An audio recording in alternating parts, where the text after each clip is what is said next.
में आप लोगों का एक बार फिर से स्वागत है। आज हम हिंदी का सेकंड टॉपिक संज्ञा की शुरुआत करेंगे, जिसमें पूरे टॉपिक को एक ही वीडियो में कवर करने का प्रयास करेंगे। तो आइए शुरू करते हैं। हिंदी का सेकंड टॉपिक संज्ञा। संज्ञा क्या होती है? हम लोग शुरू से पढ़ते आए हैं, किसी प्राणी, वस्तु, स्थान, भाव, अवस्था आदि के नाम को संज्ञा बोलते हैं, ठीक है ना। लेकिन इसको विस्तार रूप से जानते हैं कि संज्ञा के द्वारा हम किसी भी वस्तु, किसी जाति या व्यक्ति विशेष का पता लगा पाते हैं। जैसे किसी का हम लोग नाम लेते हैं आलोक, राम, तो इससे हमें पता चल रहा है किसी लड़के के नाम के बारे में हम लोग बात कर रहे हैं। या फिर किसी चीज़ जैसे मेज, कुर्सी हो गई, तो जब तक हम किसी का नाम नहीं लेते हम लोग नहीं पता लगा सकते हैं कि ये किस चीज़ के बारे में हम लोग बात कर रहे हैं। तो संज्ञा, हर चीज़ की अपनी एक अलग संज्ञा होती है। संज्ञा के बिना पता लगाना मुश्किल होता है किस विषय में बात कर रहे हैं। यानी कि बिना संज्ञा के वो जो चीज़ होती है वो अस्तित्वहीन मानी जा सकती है, उसका कोई अस्तित्व नहीं समझ में आता है कि हम लोग किस चीज़ के बारे में बात कर रहे हैं। तो संज्ञा को हम लोग जानते हैं कि संज्ञा का भेद, संज्ञा को कितने भागों में विभाजित किया गया है। तो अलग अलग भागों में इसको विभाजित किया गया है। सबसे पहले संज्ञा की हम बात करते हैं। संज्ञा को दो भागों में विभाजित किया गया, प्राणीवाचक, अप्राणीवाचक। अप्राणीवाचक, तो प्राणीवाचक के अंतर्गत सजीव चीज़ें आएंगी। कौन सी चीज़ें आएंगी? सजीव चीज़ें आएंगी। जैसे कि लड़की, तोता, शेर, इनमें यानी जीवन है। अप्राणीवाचक के अंतर्गत जो निर्जीव चीज़ें होती हैं, जैसे किताब हो गया, कुर्सी हो गया, हार हो गया, ये आएंगे अप्राणीवाचक, जिनमें मतलब जो निर्जीव चीज़ें होती हैं। और संज्ञा को अगर विभाजित किया जाए तो संज्ञा को गणनावाचक, गणनावाचक और अगणनावाचक, अगणना, इसमें भी विभाजित कर सकते हैं। गणनावाचक में जिसको हम गिन सकते हैं, जैसे 1, 2, 3, 4। अगणनावाचक के अंतर्गत वो चीज़ें आएंगी जिनको हम लोग नहीं गिन सकते, जैसे हवा, पानी, ऑक्सीजन, ठीक है ना। इन चीज़ों को हम लोग नहीं गिन सकते हैं। तो संज्ञा के ये भी दो भेद हो गए। इसके बाद नीचे आते हैं, संज्ञा के भेद अर्थ के आधार पर देखते हैं। अर्थ के आधार पर संज्ञा के 5 भेद बताए गए हैं। कौन कौन से? अर्थ के आधार पर कौन कौन से 5 भेद बताए गए हैं देख सकते हैं हम लोग। व्यक्तिवाचक, जातिवाचक, समुदायवाचक, द्रव्यवाचक और भाववाचक। अर्थ के आधार पर 5 भेद बताए गए हैं, ठीक है। इसके बाद उत्पत्ति के आधार पर 3 भेद बताए गए हैं, व्यक्तिवाचक, गणनावाचक और अगणनावाचक।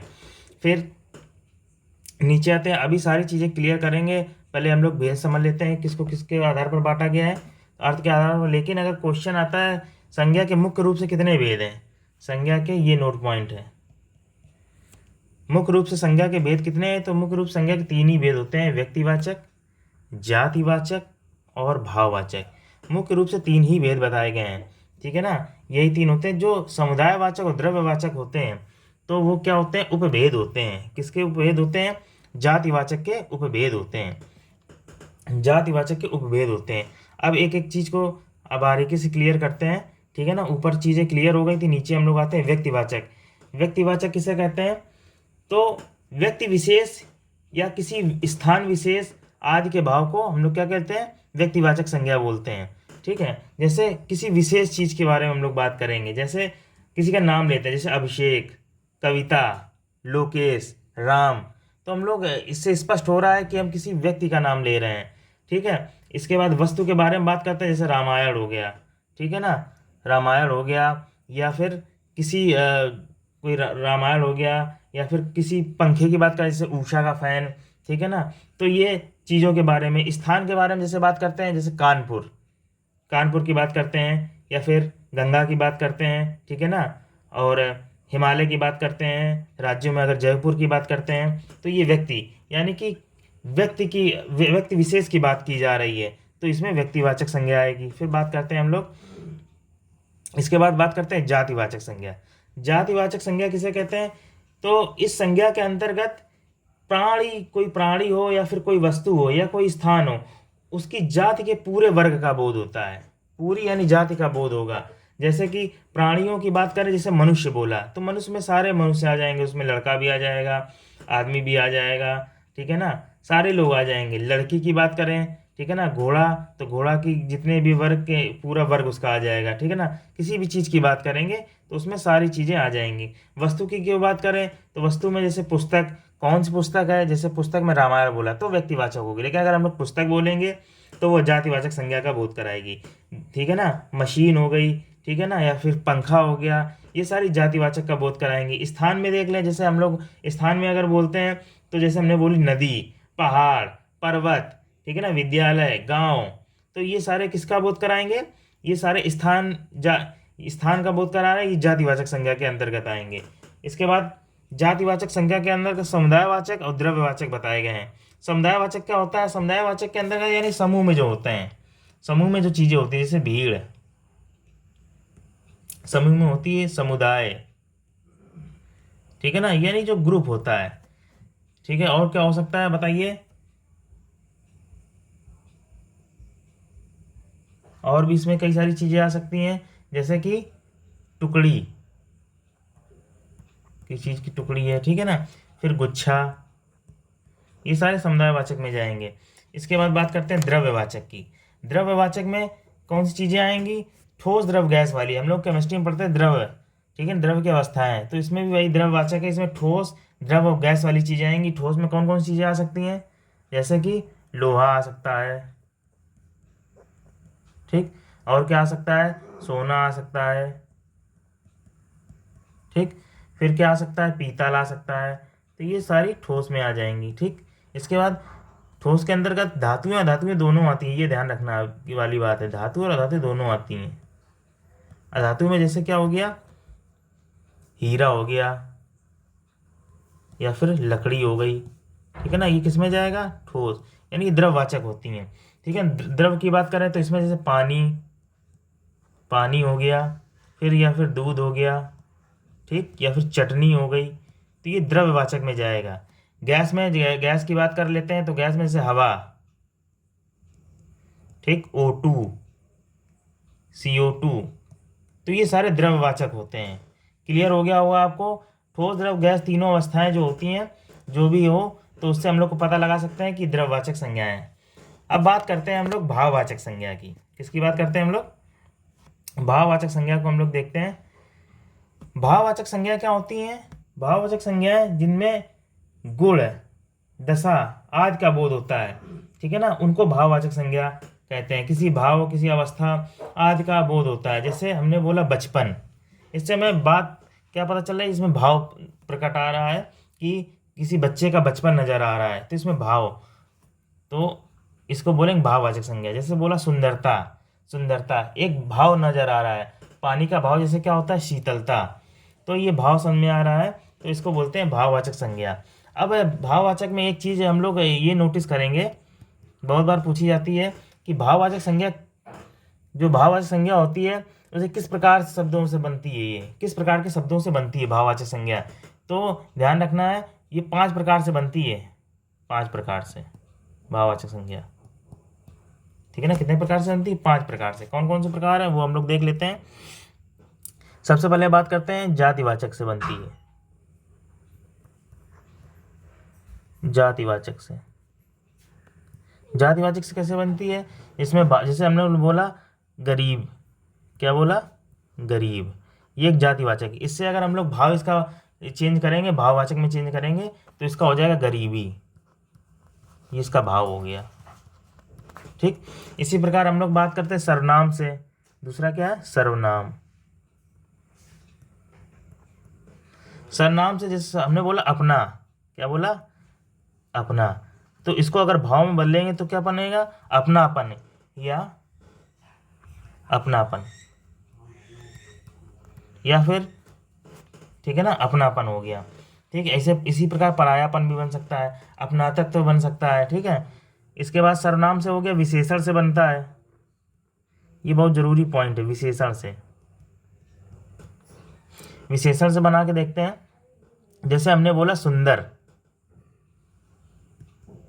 सुंदर से क्या बन सकता है? सुंदरता। इसी प्रकार हम लोग बोल सकते हैं बुरा, बुरा से क्या बन जाएगा? बुराई, ठीक है। ये 3 पॉइंट हो गए। फिर बात करते हैं क्रिया की। क्रिया, क्रिया जैसे हमने बोला पढ़ना, पढ़ना से क्या हो गया? पढ़ाई, पढ़ना से क्या बन जाएगा? पढ़ाई, ये भाव हो गया। क्रिया एक है पढ़ना, और उससे भाव क्या बन जाएगा? पढ़ाई।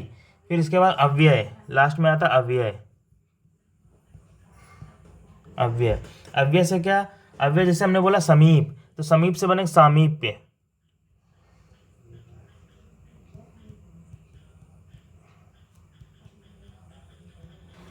तो आपको क्लियर हो गया होगा कि जो भाववाचक संज्ञा होती है कितने प्रकार के शब्दों से बनती है, तो 5 प्रकार से। क्वेश्चन सीधे सीधे आता है कितने प्रकार से भाववाचक संज्ञा को बनाया जा सकता है, तो आपको 5 लगाना है, ठीक है ना। 5 पे 5 ऑप्शन को क्लिक करना है। कौन कौन सा है, पहला जातिवाचक, दूसरा सर्वनाम, तीसरा विशेषण, चौथा क्रिया और पांचवा अव्यय। क्लियर हो गया। आगे हम लोग बात करते हैं। तो हम लोगों ने व्यक्तिवाचक के बारे में जाना, जातिवाचक के बारे में जाना, भाववाचक के बारे में जाना। अब हम लोग कुछ क्वेश्चंस लगाते हैं, देखते हैं कितने हम लोग सॉल्व कर पा रहे हैं। तो नीचे बढ़ते हैं। सबसे पहले निम्न में से संज्ञा शब्द क्या है, निम्न में से संज्ञा शब्द क्या है। 4 ऑप्शन दिए हैं, बताइए। पहला आप, चलना, आकाश या लंबा। ठीक है ना, तो इसमें कौन सा होगा, इसमें होगा सी नंबर, आकाश। ठीक है ना, ये कौन सा होगा, आकाश, सी नंबर।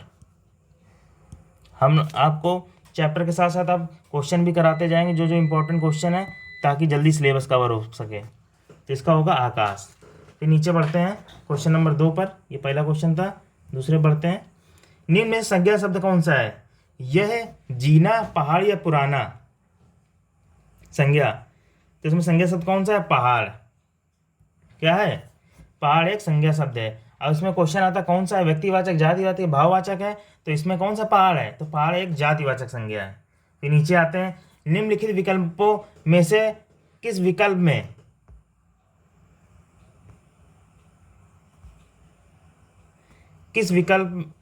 में सभी व्यक्तिवाचक संज्ञाएं हैं। तो ए राम, रामचरितमानस, गंगा। बी कृष्ण, कामायनी, मिठास। सी ए लखनऊ, आम, बुढ़ापा। या फिर डी ममता, वकील, पुस्तक।